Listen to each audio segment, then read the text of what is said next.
ইন্নাল হামদুলিল্লাহ ওয়াসসালাতু ওয়াসসালামু আলা রাসূলিল্লাহ আম্মা বাদ। গত পর্বে আমরা কিয়ামতের ছোট আলামতগুলো নিয়ে আলোচনা করেছিলাম। আজ আমরা আলোচনা করব কিয়ামতের বড় আলামতগুলো নিয়ে। কিয়ামতের ছোট আলামতগুলো দেখে বোঝা যায় কিয়ামত ঘনিয়ে আসছে, আর বড় আলামতগুলো দেখে নিশ্চিত হওয়া যায় কিয়ামত সংগঠিত হওয়ার মূল প্রক্রিয়া শুরু হয়ে গেছে।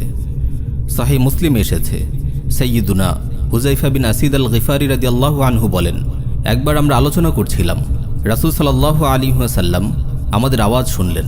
তিনি জানতে চাইলেন, মা তাযাকারুন, তোমরা কি নিয়ে আলোচনা করছো? সবাই বলল, আমরা কিয়ামতের আলোচনা করছিলাম। তখন তিনি বললেন, ইন্নাহা লান তাকুমা হাত্তা তারাউনা ক্বাবলাহা 10 আয়াতিন, কিয়ামত সংগঠিত হবে না যতক্ষণ না এর পূর্বে 10টি আলামত প্রকাশ পায়। এই বলে তিনি একে একে 10টি আলামত উল্লেখ করলেন। তিনি বললেন, 1 ধোঁয়া, 2 দাজ্জাল, 3 দাব্বাতুল আরদ, 4 পশ্চিম দিকে সূর্যোদয়, 5 আসমান থেকে ঈসা আলাইহিস সালামের অবতরণ, 6 ইয়াজুজ মাজুজের আবির্ভাব, 7 প্রাচ্যে ভূমিধস, 8 পাশ্চাত্যে ভূমিধস, 9 জাজিরাতুল আরবে ভূমিধস, 10 ইয়েমেন থেকে প্রকাশিত আগুন, যেটি সকল মানুষকে হাসরের ময়দানে সমবেত করবে। এছাড়াও অন্যান্য অনেক হাদিসে আরও আলামতের কথা এসেছে। প্রিয় ভাই ও বোন, আজ আমরা কিয়ামতের বড় আলামত সম্পর্কিত সবগুলো হাদিসকে সামনে রেখে উল্লেখযোগ্য বড় আলামতগুলো আপনাদের সাথে আলোচনা করব ইনশাআল্লাহ।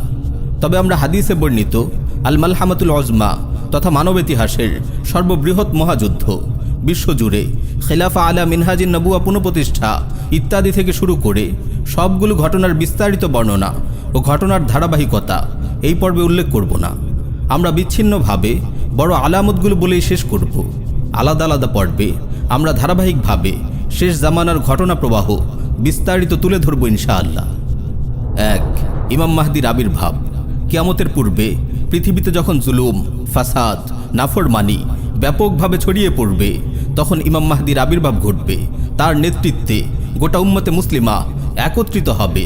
তিনি গোটা পৃথিবীকে ন্যায় ও ইনসাফে ভরে তুলবেন। রাসূল সাল্লাল্লাহু আলাইহি ওয়াসাল্লাম ইরশাদ করেন, আল মাহদিয়্যু মিন্নি আজলাল জাবহা আকনাল আনফ ইয়ামলাউল আরদা কিসতান ওয়া আদলা কামা মুলিআত জাওরান ওয়া যুলমা ইয়ামলিকু 7 সিনিন। মাহদি আমার বংশ থেকে আসবে, তার কপাল প্রশস্ত এবং নাক উঁচু হবে। তিনি পৃথিবীকে ন্যায় ও ইনসাফে ভরে তুলবেন, যেভাবে সেটি অন্যায় ও জুলুমে ভরেছিল। তিনি 7 বছর রাজত্ব করবেন। প্রিয় ভাই ও বোন, ইমাম মাহদি কে হবেন? তিনি কখন আবির্ভূত হবেন? তার শারীরিক বৈশিষ্ট্য কেমন হবে? তিনি কি কি কাজ করবেন? ইত্যাদি প্রশ্নের উত্তর নিয়ে আমরা আলাদা পর্বে আলোচনা করব ইনশাআল্লাহ। 2 দাজ্জালের আত্মপ্রকাশ। শেষ জামানায় দাজ্জালের আবির্ভাব ঘটবে। সে নিজেকে রব দাবি করবে। মানুষের ঈমান পরীক্ষা করার জন্য আল্লাহ তাআলা তাকে অনেক অলৌকিক ক্ষমতা দান করবেন। দাজ্জাল সশরীরে আত্মপ্রকাশ করবে। একদল বিভ্রান্ত লোক মনে করে দাজ্জাল কোনো শরীরী ফিতনা নয়, বর্তমান পাশ্চাত্য সভ্যতাই দাজ্জাল। এটি সম্পূর্ণ মন গড়া একটি ধারণা। দাজ্জাল মানব ইতিহাসের সর্ববৃহৎ ও সর্বাধিক ভয়াবহ ফিতনা। রাসূল সাল্লাল্লাহু আলাইহি ওয়াসাল্লাম ইরশাদ করেন, মা বুইসা নাবিয়্যুন ইল্লা আনযারা উম্মাতাহু আল আ'ওয়ার আল কাযযাব আলা ইন্নাহু আ'ওয়ার ওয়া ইন্না রাব্বাকুম লাইসা বিআ'ওয়ার ওয়া ইন্না বাইনা আইনাইহি মাকতুবুন কাফির। যত নবী পৃথিবীতে প্রেরিত হয়েছেন সবাই কানা মিথ্যুকের ব্যাপারে উম্মতকে সতর্ক করেছেন। মনে রেখো, সে কানা, আর তোমাদের রব কানা নন। তার 2 চোখের মাঝে কাফির লেখা থাকবে। এখানে রাসূল সাল্লাল্লাহু আলাইহি ওয়াসাল্লাম কানা মিথ্যুক বলে দাজ্জালের কথা বুঝিয়েছেন। দাজ্জাল নিয়ে আলাদা পর্বে আমরা বিস্তারিত আলোচনা করব ইনশাআল্লাহ। 3 আসমান থেকে ঈসা আলাইহিস সালামের অবতরণ। কিয়ামতের বড় আলামতগুলোর একটি হলো আসমান থেকে ঈসা আলাইহিস সালামের অবতরণ। তিনি সিরিয়ার দামেস্কে অবতরণ করবেন। তিনি এসে দাজ্জালকে হত্যা করবেন। রাসূল সাল্লাল্লাহু আলাইহি ওয়াসাল্লাম ইরশাদ করেন, ওয়াল্লাযী নাফসি বিয়াদিহি লা ইউশিকান্না আন ইয়ানজিলা ফীকুম ইবনু মারইয়াম হাকামান মুকসিতা ফায়াকসিরাস সালিব ওয়া ইয়াকতুলাল খিনজির ওয়া ইয়াদাআল জিজিয়া ওয়া ইয়াফিযাল মাল হাত্তা লা ইয়াকবালাহু আহাদ। সেই সত্তার কসম যার হাতে আমার প্রাণ, সেই সময় সমাগত যখন ঈসা বিন মারইয়াম তোমাদের মাঝে একজন ন্যায়পরায়ণ শাসক রূপে আবির্ভূত হবেন। তিনি ক্রুশ ভেঙে ফেলবেন, শূকর হত্যা করবেন এবং জিজিয়া রহিত করবেন। আর তখন সম্পদের প্রাচুর্য এত বেশি হবে যে নেয়ার কেউ থাকবে না। 4. ইয়াজুজ মাজুজের আবির্ভাব। কিয়ামতের আগে ইয়াজুজ মাজুজের আবির্ভাব ঘটবে। তারা ইয়াফিস বিন নূহ আলাইহিস সালামের বংশধর। তারা পৃথিবীতে সেই বিপর্যয় সৃষ্টি করবে, মানব জাতিকে নির্বিচারে হত্যা করবে, ক্ষেত খামার ধ্বংস করবে। তারা এখন বাদশা জুলকারনাইনের নির্মিত দেয়ালের ওপারে আটকা পড়ে আছে। কোরআনে এসেছে, ক্বালু ইয়া যাল কারনাইনি ইন্না ইয়াজুজ ওয়া মাজুজ মুফসিদুনা ফিল আরদ ফাহাল নাজআলু লাকা খারজান আলা আন তাজআলা বাইনানা ওয়া বাইনাহুম সাদ্দা। তারা বলল, হে জুলকারনাইন, ইয়াজুজ মাজুজ দেশে অরাজকতা সৃষ্টি করেছে। আপনি বললে আমরা আপনার জন্য কিছু কর ধার্য করব, এই শর্তে যে আপনি আমাদের ও তাদের মাঝে একটি প্রাচীর নির্মাণ করে দেবেন। কিয়ামতের পূর্বে বাদশা জুলকারনাইনের তৈরি এই দেয়াল ভেঙে যাবে। তারা দলে দলে লোকালয়ের উপর হামলে পড়বে। কোরআনে এসেছে, ইদা ফুতিহাত ইয়াজুজ ওয়া মাজুজ ওয়া হুম মিন কুল্লি হাদাবিন ইয়ানসিলুন। যখন ইয়াজুজ মাজুজকে ছেড়ে দেওয়া হবে আর তারা প্রতিটি উচ্চভূমি থেকে দ্রুত নেমে আসবে। 5. কাবা ধ্বংস করা। কিয়ামতের অন্যতম বড় আলামত হচ্ছে পবিত্র কাবা ঘর ধ্বংস হওয়া। সাহিহ বুখারীতে এসেছে, রাসূল সাল্লাল্লাহু আলাইহি ওয়াসাল্লাম ইরশাদ করেন, ইউকাররিবুল কাবা যু সুয়াইকাতাইন মিনাল হাবশা। হাবশার অধিবাসী জনৈক ব্যক্তি কাবাঘর ধ্বংস করবে। তার উভয় পায়ের নলা হবে সরু ও হালকা। সাহিহ বুখারীতে বর্ণিত অপর হাদিসে এসেছে, কাআন্নী বিহি আসওয়াদা আফহাজ ইয়াকলাউহা হাজারান হাজারা।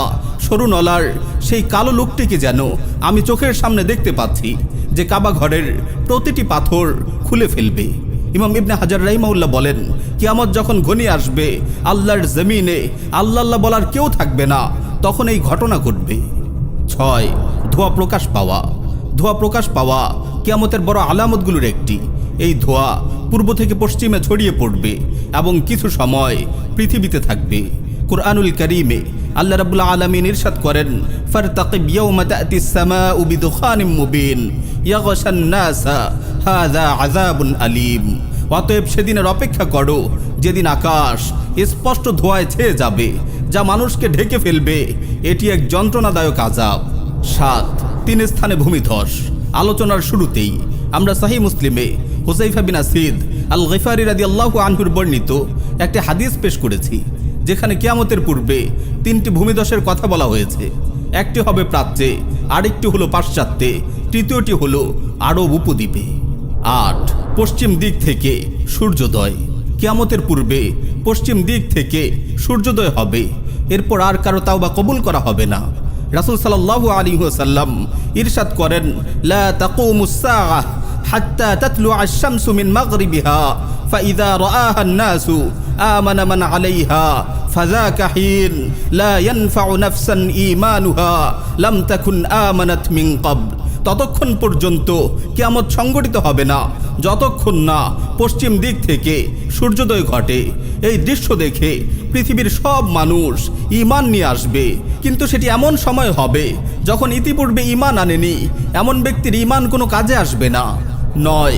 কোরআন উঠে যাওয়া। কিয়ামতের পূর্বে কোরআন উঠিয়ে নেওয়া হবে।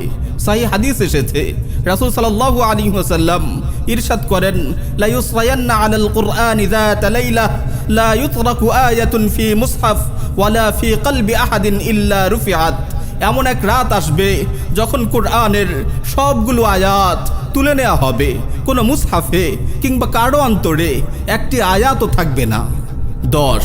দাব্বাতুল আরদের আবির্ভাব। কিয়ামতের পূর্বে মাটি থেকে একটি প্রাণীর আবির্ভাব ঘটবে। এটি মুমিনের 2 চোখের মাঝে মুমিন লিখে দেবে এবং কাফিরদের 2 চোখের মাঝখানে কাফির লিখে দেবে, আর লোকদের আসন্ন আযাব ও বরবাদি সম্পর্কে সতর্ক করবে। আল্লাহ রাব্বুল আলামিন ইরশাদ করেন, ওয়া ইযা ওয়াকাআল কাওলু আলাইহিম আখরাজনা লাহুম দাব্বাতাম মিনাল আরদ তুকাল্লিমুহুম আন্নান নাসা কানু বিআয়াতিনা লা ইউকিনুন। যখন ঘোষিত শাস্তি তাদের নিকটে আসবে, তখন আমি তাদের জন্য ভূমি থেকে একটি প্রাণী বের করব, যেটি তাদের সঙ্গে কথা বলবে, এজন্য যে মানুষ আমার নিদর্শনসমূহ দৃঢ়ভাবে বিশ্বাস করত না। 11 ঠান্ডা বাতাসে মুমিনদের মৃত্যু। কিয়ামতের পূর্বে যখন কুরআন তুলে নেওয়া হবে, ইলম তুলে নেওয়া হবে, তখন এক ধরনের মৃদুমন্দ শীতল হাওয়া প্রবাহিত হবে, যে হাওয়া সকল মুমিনের মৃত্যু ডেকে আনবে। একজন মুমিন অবশিষ্ট থাকবে না, দুনিয়াতে কেবল মন্দ লোকেরাই থেকে যাবে। তাদের উপরই কিয়ামত সংগঠিত হবে। সাহিহ মুসলিমে এসেছে, রাসূল সাল্লাল্লাহু আলাইহি ওয়াসাল্লাম ইরশাদ করেন, ইন্নাল্লাহা ইয়াবআসু রিহান মিনাল ইয়ামান আলয়ানা মিনাল হারির ফালা তাদাউ আহাদান ফি কলবিহি মিন ঈমানিন ইল্লা কাবাদাতহু। আল্লাহ রাব্বুল আলামিন ইয়েমেনের দিক থেকে মৃদুমন্দ এক বাতাস প্রবাহিত করবেন, যেটি রেশমের চেয়েও কোমল। এই বাতাস সকল মুমিনের মৃত্যু ডেকে আনবে। 12 আগুন প্রকাশ পাওয়া। কিয়ামতের সর্বশেষ আলামত হলো আগুন। সুনান আবু দাউদে সহিহ সনদে বর্ণিত হয়েছে, রাসূল সাল্লাল্লাহু আলাইহি ওয়াসাল্লাম ইরশাদ করেন, তাখরুজু নারুম মিনাল ইয়ামান মিন কারি আদান তাসুকুন নাসা ইলাল মাহশার। ইয়েমেনের আদান অঞ্চলের নিম্নভূমি থেকে একটি আগুন বের হবে, যেটি সকল মানুষকে তাড়িয়ে হাসরের ময়দানে সমবেত করবে। ওয়া আখিরু দাওয়ানা আনিল হামদুলিল্লাহি রাব্বিল আলামিন।